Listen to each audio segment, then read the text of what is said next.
वडोला के जंगल में पीलू अपने पति बंटी के साथ रहती थी। वो दोनों गोपाल जी के बहुत बड़े भक्त थे। दोनों पति पत्नी अपना एक छोटा सा गोलगप्पे का ठेला चलाते थे। उनकी पानी पूरी को लोग बहुत पसंद करते थे। उनकी दुकान के सामने कालू की भी पानी पूरी की दुकान थी।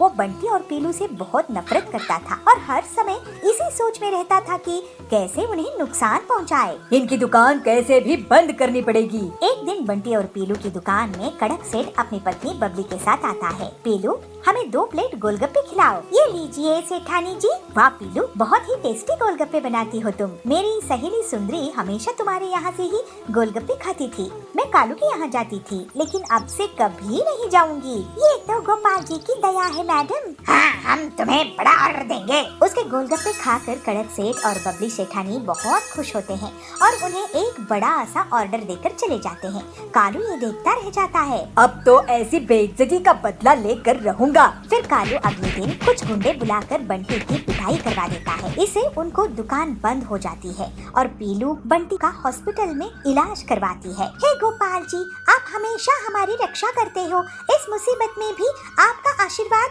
छुपा हुआ है, मुझे पूरा विश्वास है। पीलू, जिन गुंडों ने मेरी पिटाई की है वो कालू के दोस्त है। कालू हमसे जलता है, लेकिन मैं ठीक होकर फिर से दुकान खोल लूंगा।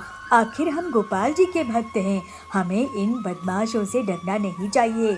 इस घटना के कारण तुम पर और दबाव आ गया है कमाई का। गोपाल जी हमारी मदद जरूर करेंगे। आप चिंता मत कीजिए, गोपाल जी सब संभाल लेंगे। तभी वहाँ पर एक लड़का आता है। जी, मेरा नाम टिल्लू है। मैं आपकी गोलगप्पे की दुकान चला सकता हूँ। मैं गोपाल जी के भक्तों की बहुत इज्जत करता हूँ। आप दोनों बहुत सीधे साधे हो। अरे, लेकिन तुम तो अनजान व्यक्ति हो, हम तुम पर कैसे भरोसा कर ले? हाँ, तुम कहीं कालू के आदमी तो नहीं हो ना? मैं गोपाल जी का आदमी हूँ। मैं आपको दुकान चलाकर मुनाफा दूंगा, आपको नुकसान नहीं करूँगा। जब बंटी जी ठीक हो जाएंगे तो मैं चला जाऊँगा।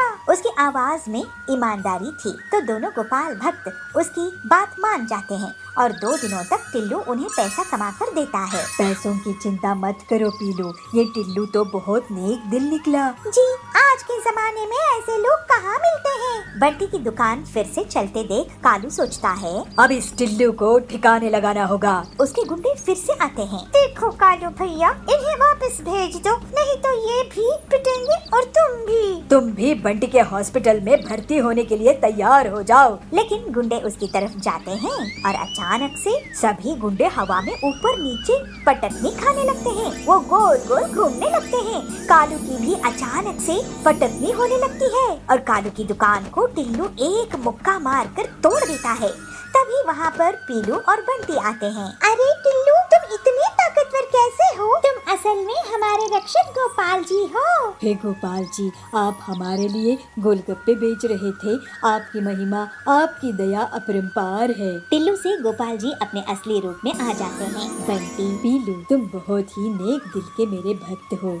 मैं तो हमेशा तुम्हारी रक्षा करता रहूँगा। फिर गोपाल जी को बंटी और पीलू बहुत अच्छे से मिठाइयों की भोग लगाते हैं। उसके बाद गोपाल जी वहाँ से अंतर्ध्यान हो जाते हैं। कुछ ही दिनों में उनकी गरीबी दूर हो जाती है। अब पीलू और बंटी गोपाल जी की भक्ति करते हुए खुशी खुशी रहने लगते हैं। बेलापुर जंगल में इंजीनियरिंग कॉलेज था। उसमें बहुत से स्टूडेंट्स पढ़ते थे। पीलू चिड़िया भी इसी में पढ़ती थी, लेकिन पीलू का मन इंजीनियरिंग में नहीं लगता था।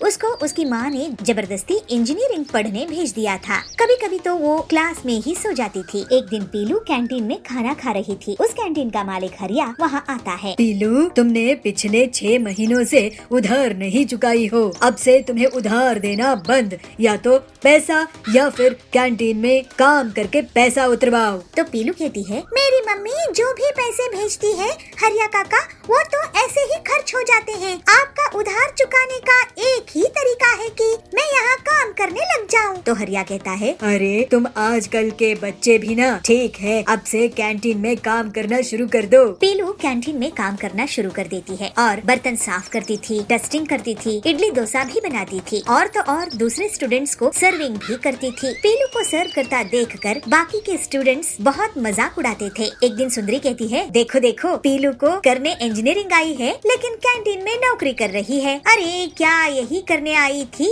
पीलू चिड़िया? तो पीलू कहती है, तुम्हें क्या सुंदरी, तुम पढ़ाई कर लो, मुझे तो क्लास में नींद आती है, तो कम से कम मैं यहाँ काम तो कर रही हूँ। इस तरह से जैसे तैसे पीलू इंजीनियरिंग पूरी कर लेती है और घर वापस पहुँच जाती है। उसकी माँ बबली उसको बोली, अरे पीलू तू कॉलेज क्या 3rd ग्रेड से पास होने के लिए गई थी?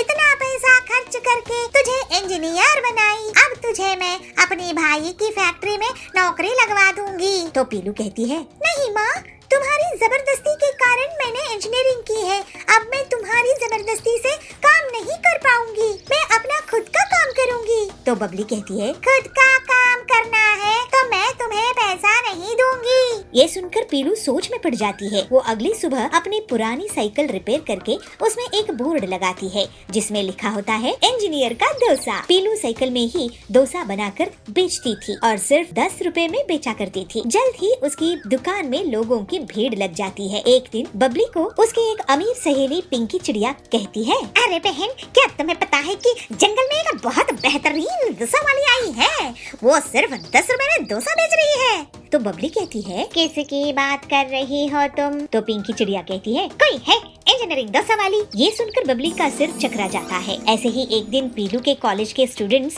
और हरिया कैंटीन वाला उसकी दुकान में पहुंचते हैं और उसकी तारीफ करते हैं। पीलू, तुम तो वाकई में बहुत होनहार निकली, हम तो बस घिसी पिटी नौकरी कर रहे हैं और तुमने तो अपना कारोबार ही शुरू कर दिया है। मैं तुम्हारी हंसी उड़ाती थी, मुझे माफ कर दो। तो पीलू कहती है, अरे इसमें माफी की कोई बात नहीं है सुंदरी और हरिया अंकल, मेरे पास आपको देने के लिए पैसे नहीं रहते थे, लेकिन आपने मुझसे कभी बुरा व्यवहार नहीं किया, जिससे मैं आपसे सीखी हूँ और यहाँ पर सस्ता डोसा बेचने का ये एक बहुत बड़ा कारण है। अगर जबरदस्ती से कोई पढ़ाई करे तो वो किसी काम की नहीं होती है। ये सब बबली एक तरफ खड़ी सुन रही थी और उसे अपनी बेटी पर बहुत गर्व होता है। बेटी, मैं तुझे कितना गलत समझती थी, लेकिन तू बहुत ही समझदार निकली, मुझे तुझ पर गर्व है। इस तरह से पीलू साइकिल में ही डोसा बेचा करती थी और बहुत सफल हुई।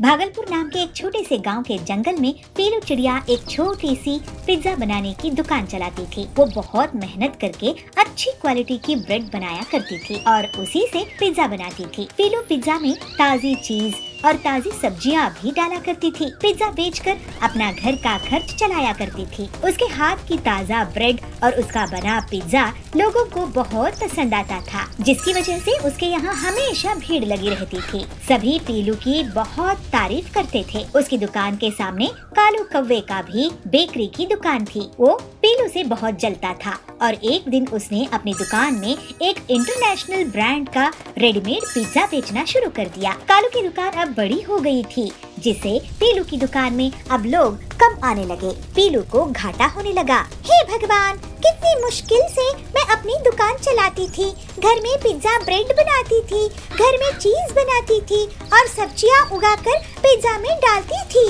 अब मेरा क्या होगा? एक दिन पीलू को दूध सप्लाई करने वाला हरिया तोता पीलू के पास पहुंचता है। अरे पीलू बहन, क्या बात है, आप आजकल दूध का नया ऑर्डर नहीं कर रही हो? पहले तो इस मौसम में 10-10 लीटर दूध मंगवाती थी। तो पीलू कहती है, क्या बताऊं हरिया काका, कालू की बड़ी दुकान के कारण मुझे बहुत नुकसान हो रहा है। मैं तो अपनी पिज्जा की दुकान बंद करने की सोच रही हूँ, कहीं और जाकर शहर में नौकरी कर लूंगी। तो हरिया कहता है, अरे ऐसी बातें मत करो बहन, कोई हमें कंपटीशन देगा तो हमें भी उसे कंपटीशन देना ही होगा। ऐसे हार मत मानो, ऐसे तो बहुत बार जिंदगी में परेशानियाँ आएंगी और तुम हार मानकर कहाँ भागोगी? तो पीलू कहती है, आप ठीक कह रहे हैं काका, लेकिन आप तो अच्छे से जानते हैं कि मैं कालू का सामना नहीं कर सकती।